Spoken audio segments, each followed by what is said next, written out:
Back when I was in preschool, I used to wake up before my mom. Most of the time, I would pray up probably by 6:30, dressed, backpack on, ready to go to school. I'm practically bouncing off the walls, waiting for everyone to wake up. Meanwhile, my mom would probably still be half asleep if she was even awake yet. And when I would go in to wake her up, she would say, "We still have 3 more hours before school, so go back to sleep." But I obviously could never do it because I was already dressed and ready to go, backpack on, hair done, and everything. Well, maybe not the hair done. I was 5. But now in high school, I'm now dragging myself out of bed, and usually I'm still asleep when I get to first period since I have to be up before 7 to get to school. So, what should actually happen to fix this dilemma? Well, we should flip the whole school schedule around and have the younger kids start earlier than the older kids. This time shift would not only support the younger kids' natural development as well as the older kids' development, but it would improve the learning experience for everyone and make the mornings go so much smoother for parents, families, and everyone in general.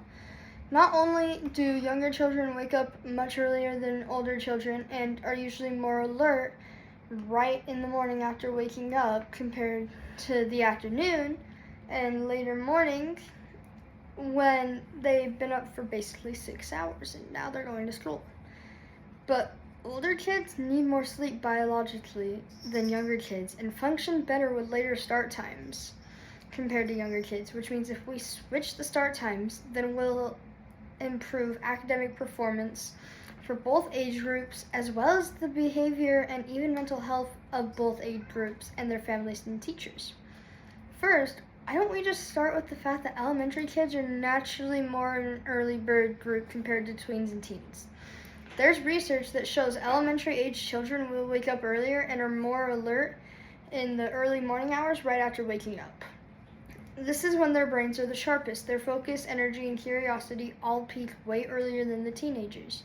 So why should we make them wait until at least 8:45 or later in the day to go to school and start using their brains to their fullest potential? We're doing them more hinder than we are good by wasting those early hours when they could be learning with full attention spans and energy levels. Now, in contrast, teenagers like me have different sleep cycles than elementary age kids. Teens are wired differently once they hit puberty. Our sleep schedules change. Teens start going to sleep later and then not getting as much sleep as we should to function properly, since we have people making us wake up for school so much earlier. Meanwhile, the younger kids are awake, ready to go, and they have to wait. To add on to that, when teens are more tired in the morning than their younger siblings are, they get labeled as lazy. You're lazy. You don't get enough sleep. You're on your phone too much. Although all of that's completely false. It's just our biology. Most American high schools, especially in Utah, start at least 7:30 a.m. or earlier. It's like asking us to run a mile at 3 in the morning in a flash flood. The American Academy of Pediatrics actually recommends that middle and high school students start no earlier than 8:30 in the morning. Now finally, this whole thing isn't just about who can feel sleepier in the morning and get labeled as lazy more. There's actually schools who have already done this, and there's real progress being made in those schools. Take Billings West High School, for example. They start school at 8:30 a.m. and see higher attendance rates, better grades, lower stress levels, as well as less car accidents involving high school students than other schools do. Families with children who have larger age gaps, for example, one kid who enters 2nd grade, one entering 8th, and one entering 11th, also have had less morning drama with the staggered start times where the high schoolers don't have to go to school first. So, it's a win-win thing all around when you really look at it.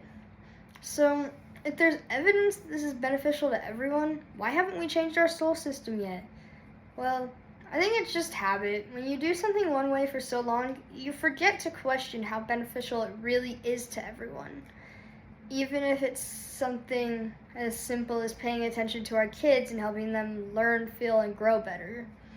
To this day, I still remember when I was that super energetic 5-year-old getting ready for school way before anyone else and begging my mom to hurry and get ready so we could go to school earlier. Especially since the roles have switched now, and it's my mom who's begging me to wake up so that I can make it in time for first period.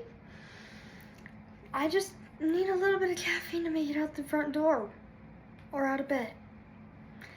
The current schedule for start times at school is not helping students succeed, but is rather making our bodies and brains go against what they know is good for them. So let's let the teenagers sleep in just a tad bit longer in the mornings and let their brains prosper after a good night's rest, and give the younger kids the earlier start times since they actually do good with them.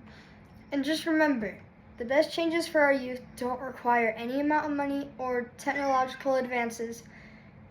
They just need a bit of common sense, some outside of the box thinking, according to the adults out there, as well as better alarm clocks. Thank you.